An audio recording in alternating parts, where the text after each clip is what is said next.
Buenos días a todos, ¿qué tal? Los saludo Carlos Almandós y esto es Libertad de Pensamiento. El día de hoy estamos con Bruno Schaff y con un invitado muy especial, amigo mío, José Ignacio Beteta. José Ignacio, ¿qué tal?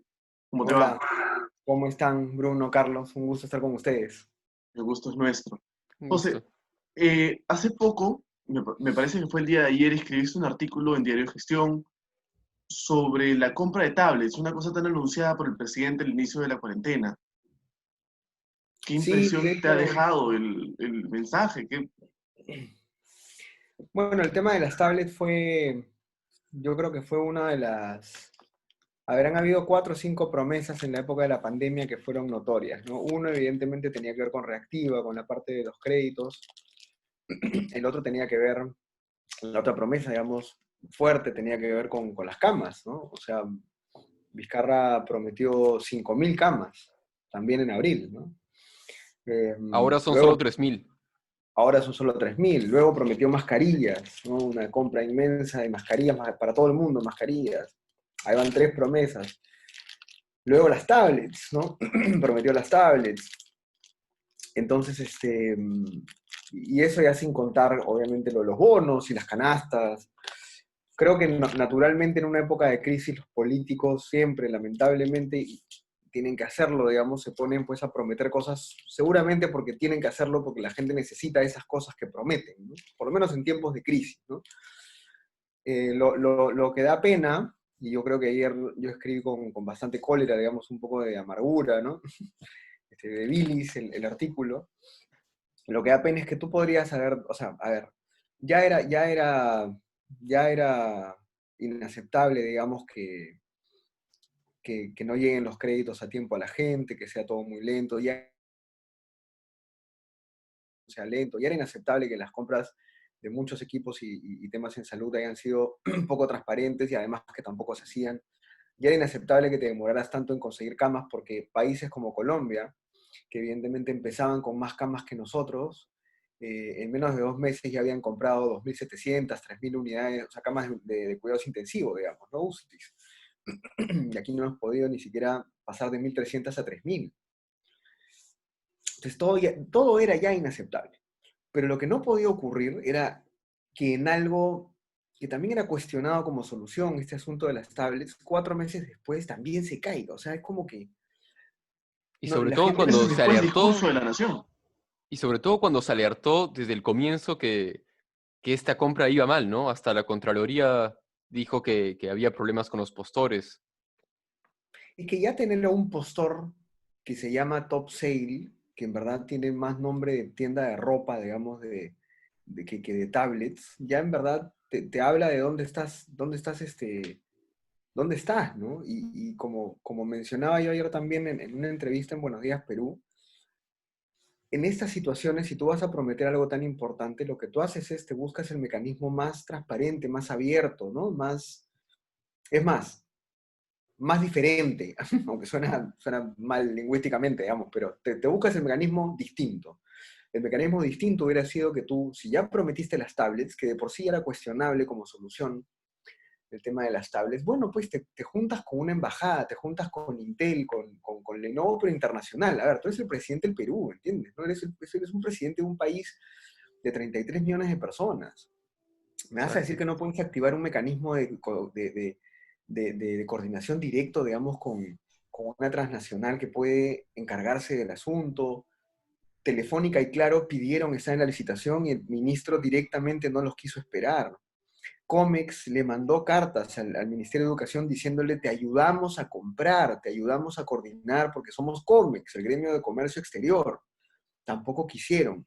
Entonces, una compra tan grande, tan importante, tan crítica para los niños, hacerla como siempre, ¿no? Con esa especie de proceso basura, poco transparente, chiquito, lleno Pero de aparte, funcionarios que no ganan ni 3.000 soles, hacerlo así sí. es indignante, digamos, ¿no? Y aparte de la voluntad política que necesita una compra tan urgente, ¿crees que también hay problemas en el sistema, en los procesos de compra que tiene el Estado usualmente? Claro, justamente, o sea, a ver, hay ¿Dónde dos corregir? problemas. Claro, hay dos problemas. El problema coyuntural, que es lo que hemos empezado a comentar, es la soberbia, digamos, ¿no? O sea, la falta en verdad de humildad, de claridad, de pensamiento, de prudencia para elegir un camino adecuado para este tema de las compras, de todas estas cosas de las que estamos hablando. A nivel estructural, evidentemente el problema es el sistema de compras, y por eso es que no debías ir por ese camino. El sistema de compras y contrataciones del Estado es un nudo gordo, es un nudo bien gordo. O sea, si tú me hablas de reformas políticas, reformas técnicas en el Estado, tienes muchas reformas, ¿no? Descentralización es otro nudo gordo, el talento en el Estado, la gestión de los recursos humanos en el Estado es otro nudo gordo, porque hay muchos sindicatos, hay muchos regímenes laborales, hay contratos demasiado estables. Hoy día a un banco no puede ser, no es posible, no puede ser que a un banco le convenga más prestarle a un funcionario público que a un empresario. ¿Entiendes? Eso no puede ocurrir. O sea, y eso es lo que ocurre hoy. O sea, tú preguntas en los bancos, ¿quién es el cliente más atractivo? Es el servidor público, porque su sueldo nunca se toca, ¿no? Y tienes De hecho, en la pandemia, los últimos en sentir el golpe han sido los funcionarios públicos.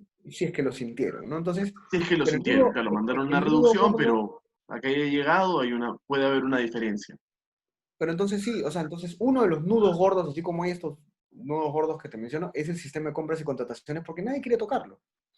Y nadie quiere tocarlo porque les da miedo, porque hay mucha corrupción, porque hay poca voluntad política también, porque es bien difícil. Si le pones mucho control, lo vuelves muy lento. Si le quitas mucho control, evidentemente siempre hay mercantilistas, siempre hay empresas corruptas que se meten por los palos. Es difícil tener gente honesta en ese sistema porque ganan poco. Ese sistema debería estar lleno de gente, de controllers, digamos, financieros, de gente de banca, ¿no? Que no te dejan pasar, pero ni un tipo de problema de riesgo, ¿no? Por los huecos, por los vacíos, ¿no? Pero está lleno de funcionarios que ganan poco. Entonces tienes funcionarios en el Estado que ganan mucho y no hacen nada, y otros que ganan poco y deberían hacer mucho, ¿no? Exacto. Entonces sí, en salud el sistema de contrataciones y compras debería ser distinto a lo habitual, a lo normal. O sea, comprar un equipo, un ventilador, un tomógrafo, no sé, este Y, tipo de cosas, no es lo mismo que comprar una fotocopiadora, ¿entiendes? ¿No? Un lápiz, claro, un lápiz. y José, recordemos que en el comunicado del Ministerio de Educación, Mm. la compra se cae por un tema exclusivamente burocrático.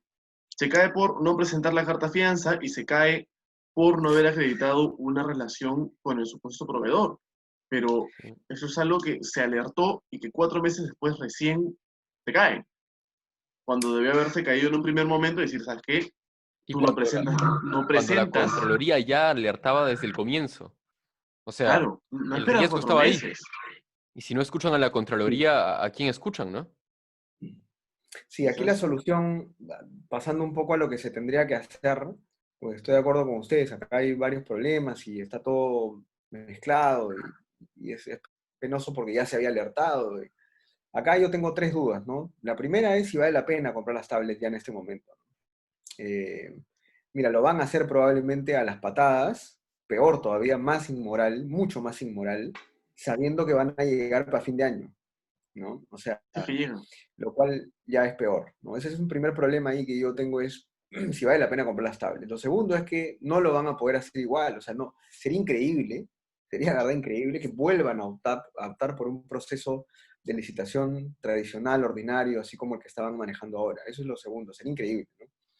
Y lo tercero es lo que les mencionaba, acá la salida es, si lo vas a hacer, que ya me parece que no es correcto en verdad, o ya deberíamos usarlo 3, 4 veces, si lo vas a hacer, júntate al toque con la empresa que pueda hacer las tres cosas, porque tú tenías que tener el aparato, la distribución y la conexión. Claro. ¿Quiénes venden aparatos? ¿Quiénes distribuyen? ¿Y quiénes tienen conectividad? Las operadoras de Le- telecomunicaciones, ¿entiendes? claro. Es como, júntate, ándate donde Afin, vete con el comité de telecomunicaciones, habla con la presidenta de Afin, con el gremio, júntate con las Telcom y diles, muchachos, a ver, era un contrato de casi 1.000 millones de soles, ¿no? Exacto. Y lo más lamentable es que golpea a un sector que ya ha venido muy golpeado durante toda la cuarentena, durante toda esta crisis, que es el sector de educación. Y también hace poco también han salido algunas cifras del sector y señalan que la tasa de deserción en los institutos, por ejemplo, es del 30%, y en las universidades del 15%. Es decir, hay muchos jóvenes que están dejando sus estudios porque no pueden pagar, no pueden trabajar al mismo tiempo, o perdieron su trabajo, sus padres perdieron el trabajo. Entonces, la situación es dramática y golpea a ese sector. Y justamente para solucionar este tema de la deserción en las universidades, el señor Cateriano propuso hace no mucho desarrollar un programa de créditos estudiantiles. Yo sinceramente esperaba que en el mensaje a la nación se toque este tema porque me parecía algo básico y que afecta a un sector muy importante. ¿Tú qué opinas de tener un programa de créditos estudiantiles? ¿Crees que eso ayudaría? Yo creo que sí, es una buena salida. A ver, Beca 18, si te pones a pensar, para mí fue uno de los pocos programas sociales que tenía sentido, Ujú. ¿no? Y de hecho, en los últimos 3 años con este presidente, Beca 18 se terminó cayendo, prácticamente a niveles muy bajos de otorgamiento de becas, ¿no? Estas son becas, pero el programa Beca 18 es como una tubería que ya funciona, entonces tú podrías haber generado alrededor del Pronabec, que es el Claro. Programa Nacional de Becas, una serie de mecanismos como este. Y sí, estoy de acuerdo con que créditos, becas, hasta incluso subsidios, aunque suene un poco ¿no? heterodoxo, digamos, pero a este nivel es necesario porque tú estás tratando de solucionar la demanda. Tú lo que tienes que hacer es ver cómo arreglas la demanda. La demanda está golpeada, la demanda está herida, digamos, ¿no? Muy, muy, muy Pero ya golpeada. deberíamos haber tenido un programa Claro. de créditos hace muchísimo tiempo. Yo recuerdo en el 2016, Julio Guzmán tuvo una propuesta que es de lo poco que yo rescato de Julio Guzmán, tuvo una propuesta que apuntaba a tener un programa de créditos estudiantiles que estarían garantizados, o sea, el crédito estaría garantizado por el Estado y lo daría la banca privada. Un sistema parecido al de Reactiva, digamos. Y esto básicamente porque el Estado no tiene el dinero para dar el crédito, pero sí puede garantizar. Entonces el Estado mantiene la liquidez y al final es lo mismo y el estudiante puede estudiar, puede tener acceso a la educación de calidad. Y me parece que es lamentable, ¿no? Que nadie haya adoptado esa propuesta.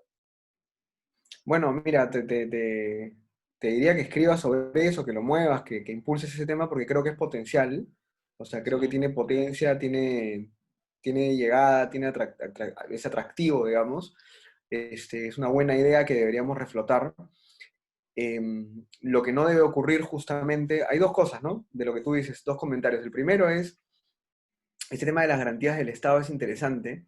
Tú sabes que el Estado no puede garantizar personas por ley. O sea, Ujú. el BCR no está facultado para garantizar créditos a personas.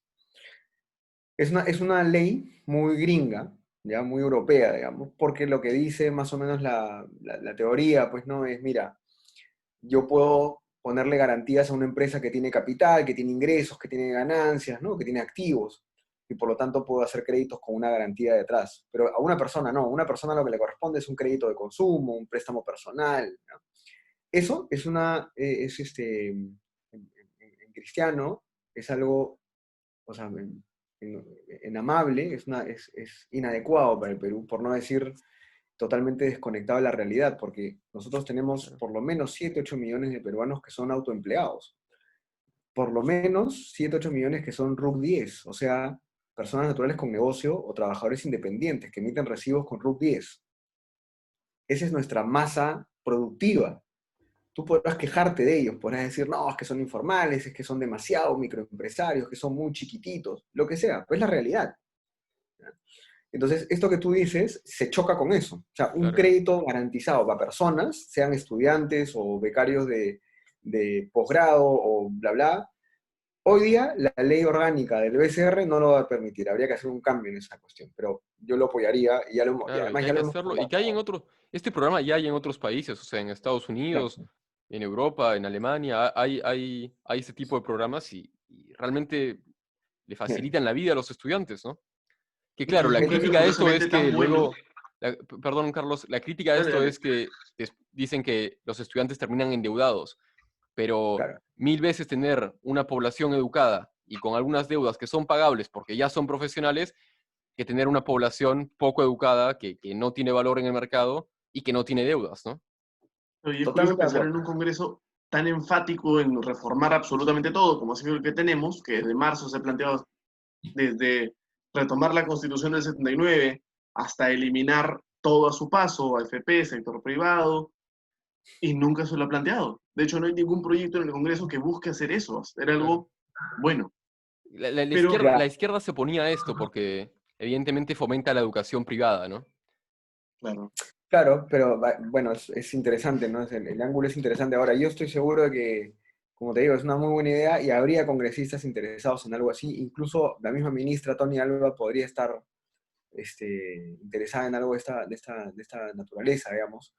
Pero ahí va, eso, lo primero que te iba a decir es, ahí hay que hacer un cambio. Claro. O Pero sea, este es el momento, ya, ¿no? Porque si Cateriano sí, había propuesto algo similar, este es el sí, momento. es un tema. Y lo otro es, en esta misma línea de darle oportunidades o salidas a la demanda, lo que no puedes hacer es golpear la oferta. Entonces, ¿qué está pasando ahora en el Congreso? Están saliendo predictámenes para controlar los precios, para controlar las pensiones, para controlar, digamos, las cosas. Entonces, tú dices, oye, estás loco, ¿no? O sea, por un lado tienes una demanda pobre y por otro lado quieres empobrecer la oferta. Lo único que estás haciendo es rompiendo la tubería. Eso No mismo claro. estás quería José, conectando. preguntar, Carlos. sí, justamente queríamos ir por ahí también. José, tú como presidente de la Asociación de Contribuyentes promoviste y la asociación promovió una recopilación de firmas para enviar un documento al Congreso en rechazo a esta reforma que propone, entre otras cosas, controles de tarifas, de pensiones, gestión de padres de familia sobre la estructura interna de los colegios, reducción de pensiones, límites, remoción de exoneraciones, en fin, una destrucción del sistema. ¿Crees que esto se podría aprobar? Mira, te soy honesto, hemos puesto nosotros nuestro granito de arena y sabemos que el granito de arena ha golpeado, ¿no? O sea, les ha caído en el ojo, digamos, porque han tomado nota. Ayer han recibido la carta que les enviamos. No, ayer no, el miércoles en la mañana tempranito, o sea, previendo que podrían debatir otra vez estas iniciativas en las comisiones de educación y defensa del consumidor. Tempranito el miércoles les mandamos las cartas a todos los congresistas que estaban involucrados en este tema, con 4.500 firmas en ese momento. Ayer a mediodía habían 5.500, ¿ya? Bueno, para una causa de change, en verdad, bueno, tienes causas pues para los lobos y los osos que tienen pues 300.000 firmas, digamos, entonces, claro, digamos, esto es un tema un poco menos eh, a- atractivo, pero tenemos eso, tenemos 5.450, 5.500 firmas, una cosa así, Que dando es poco vueltas. más de lo que se necesita para presentar una inconstitucionalidad. Exactamente, o sea, ya tenemos una cantidad de O- o- firmas, es más, con 5.000, 6.000 firmas entran congresistas. Para que con 5.000, 6.000 votos han entrado congresistas Y para que la gente se haga una idea, ¿nos puedes explicar un poco de qué se trata este proyecto de ley y cuáles son sus consecuencias? Sí, lo más grave, digamos, resumiendo estos proyectos de ley, es que lo que dicen es que, dado que la educación, o sea, es una falacia alucinante, ¿no? Dicen, dado que hay mucha gente que está sufriendo y está golpeada por la pandemia, y dado pues que la educación tiene que garantizarse, ¿no? Entonces porque las, es un las derecho. instituciones privadas tienen que garantizar la educación, ¿no? Entonces ya, ahí nomás hay un rollo enorme porque tú dices, oye, espérate, ¿cómo un privado puede garantizar la educación? Para empezar, la educación, siendo un derecho, cuesta. Así que ni siquiera el Estado la puede garantizar. Debería, pero no puede, ¿no? Y tú le estás pidiendo a una institución privada, una institución, digamos, superior y básica, ¿no? Que Y garantice la golpeada. educación. ¿Cómo la va a garantizar? Eso es lo inconstitucional para empezar de esta, Claro. de esta iniciativa, para empezar, ¿no? Pero luego te dice un montón de cosas. Te dice que tienen que abrir sus planillas, abrir sus estados financieros, que Indecopi puede ver su estructura de costos, que tiene que ser pública su estructura de costos, algo que también se ha estado pidiendo para las clínicas, pero felizmente no pasó. Luego te dicen que tienes que garantizarle los cupos a los chicos que se van durante 6 meses más. O sea, por ejemplo, si tú sacas a tu hijito del colegio X, el colegio X tiene que dejar tu cupo pendiente 6 meses, no puede poner a nadie en ese cupo. Lo que es Lo un cual, costo terrible para el colegio.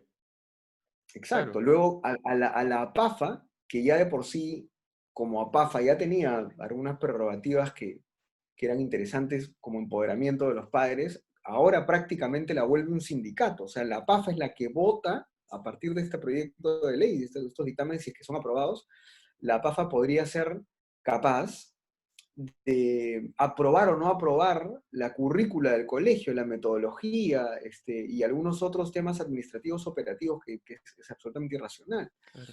Luego, algo que no tiene ningún sentido es, le prohíben al colegio tener más alumnos en una aula virtual de los que tenían en el aula presencial.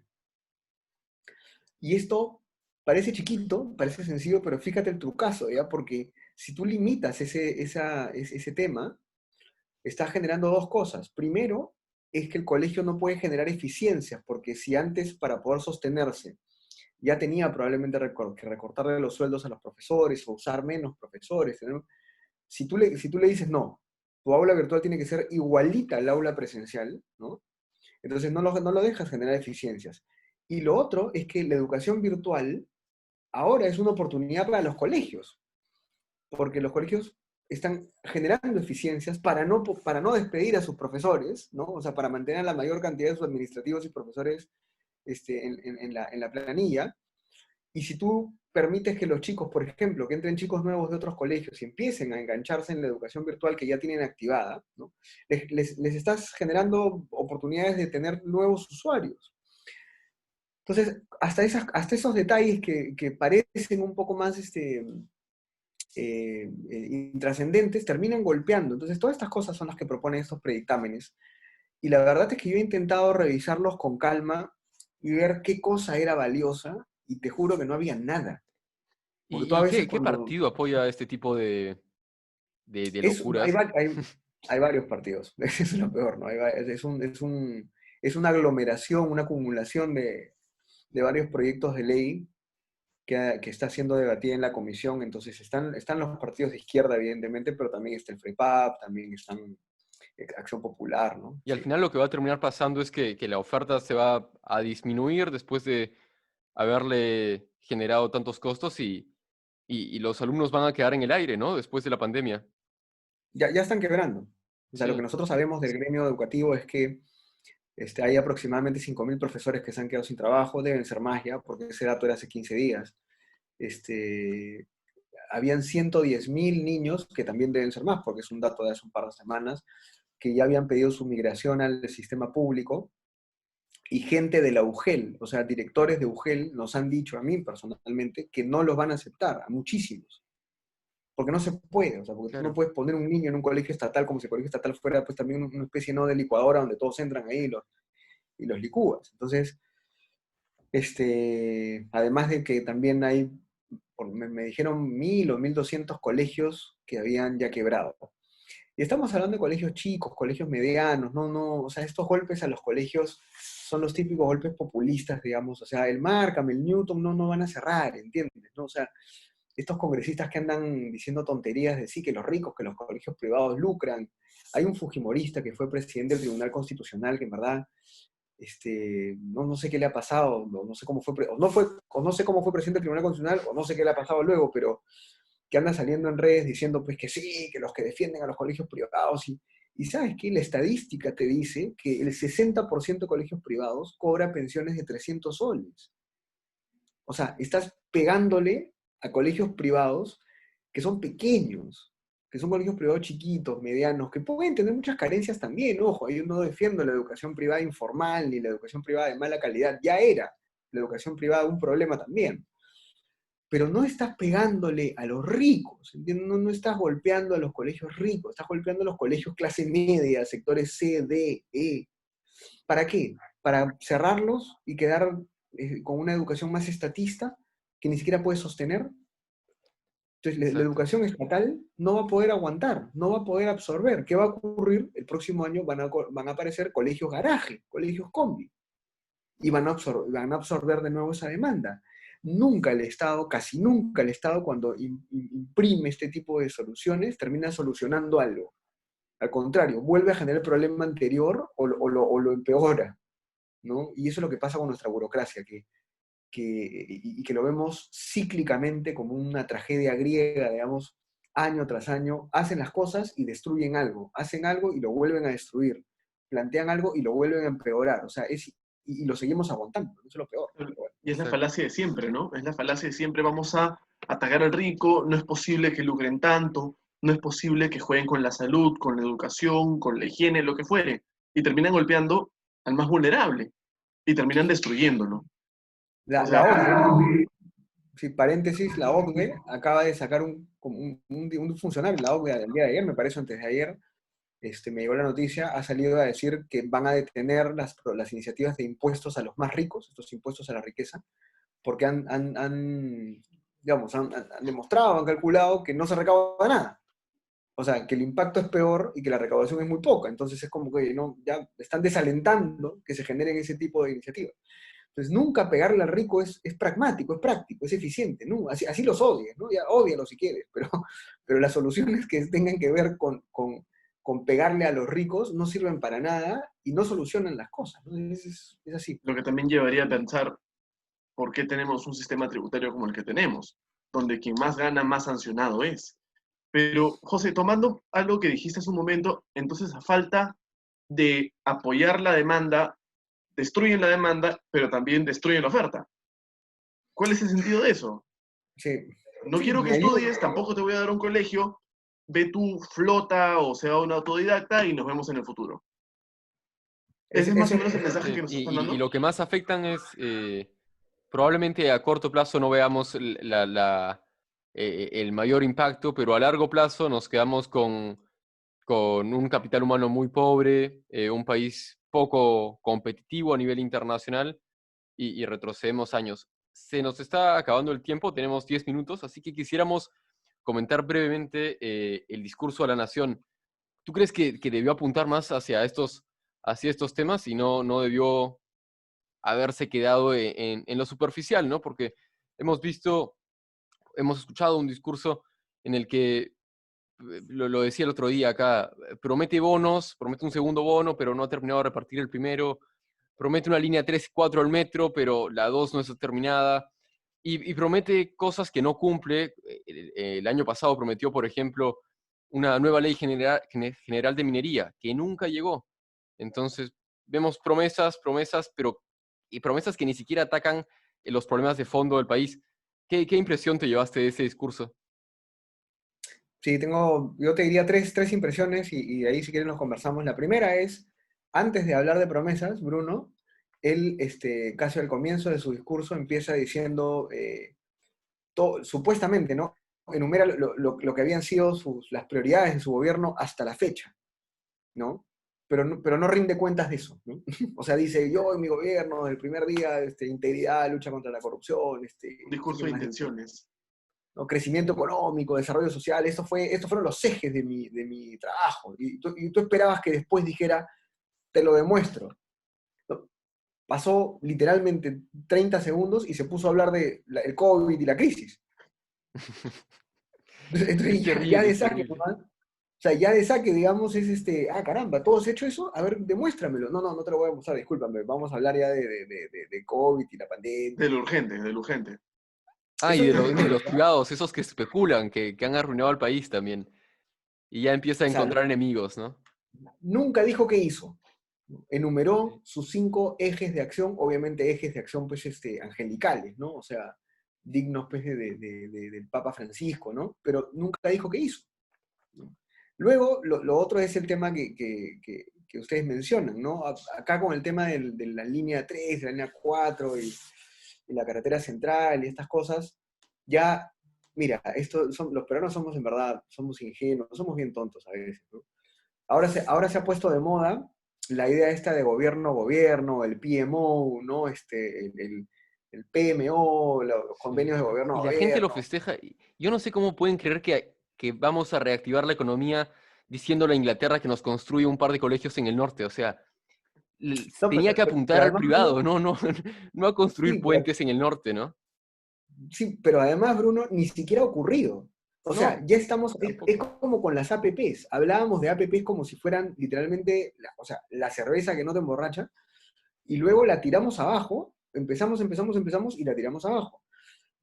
solamente hemos tenido una experiencia de gobierno a gobierno, que es los panamericanos. Y ya la gente está diciendo, no, no, gobierno, gobierno, gobierno, gobierno, gobierno. Y ahí hay dos cosas que pensar. Primero es, bueno, que me lo decía además una persona muy sensata, si vamos a tener gobierno a gobierno, bueno, deja de pagarle a la gente que está ahí en la burocracia supuestamente haciendo proyectos de inversión. Buen punto, sí. Buen O punto. sea, me reduces la planilla inmediatamente, me eliminas proinversión, me eliminas las OPIs, me eliminas las unidades ejecutoras de... Porque claro, o sea, si vas a poner a un equipo de gringos, mañas, o de australianos, o de lo que sea, hasta ponerse a chambear acá, bueno, pues me quitarás unas 500, 600, 700 personas de la burocracia. Claro. Ahí hay un elemento importante. Y lo Mínimo. segundo es, por lo menos que ocurra, ¿no? Pero ya empezamos a hablar y ni siquiera ocurre. Entonces, reconstrucción con cambio, sí, gobierno a gobierno. No lo va a ver Vizcarra no lo va a ver. Pero él tiene que decir, entonces, este rollo de gobierno a gobierno, PMO que se pone de moda, es este dilema entre el pragmatismo, ¿no? y el sentido común, ¿no? Decía, ok, podría hacerlo más fácil. Bueno, tienes razón, hagámoslo.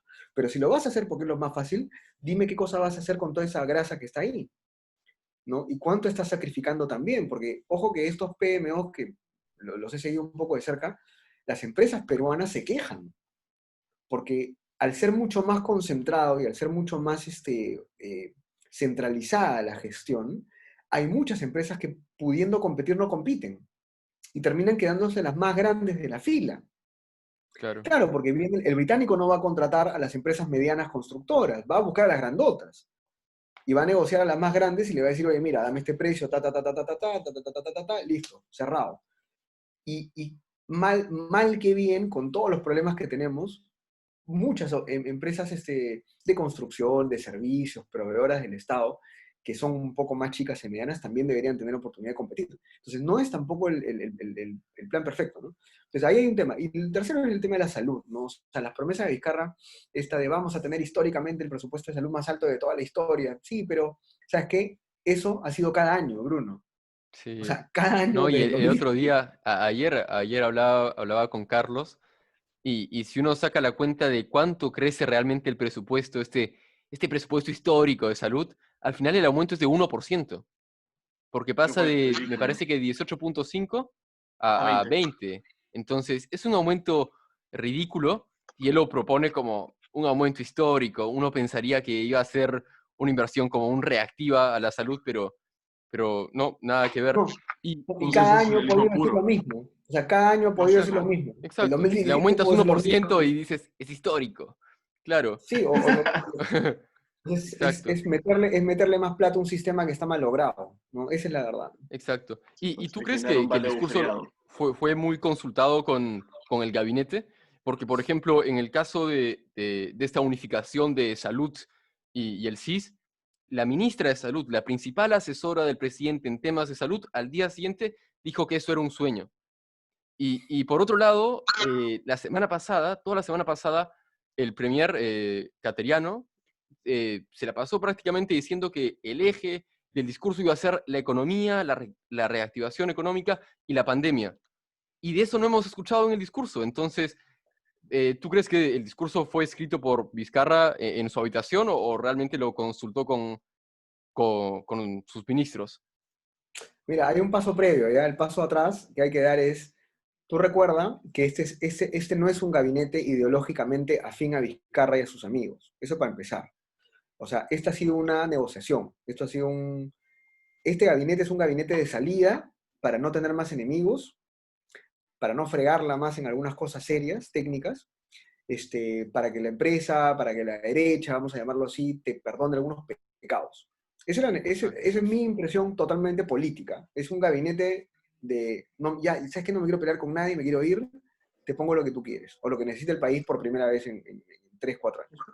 Entonces, no esperes que Cateriano y Vizcarra estén alineados. ¿No?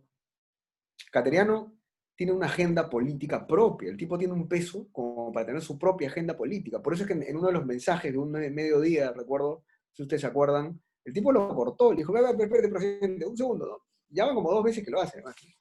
Déjame un segundo terminar esta cuestión. Mire, yo pienso esto, y tú mirabas a Vizcarra como lo miraba, como diciendo, o sea, claro, tú eres más grande Pero, que yo. pero lo ha influenciado Vizcarra, porque si comparamos este discurso con los últimos dos, Vizcarra está totalmente diferente. Y yo me imagino un discurso con Ceballos en el gabinete y probablemente esto era otro golpe de Estado. Entonces, Sí. realmente hay una Sí, influencia, ¿no?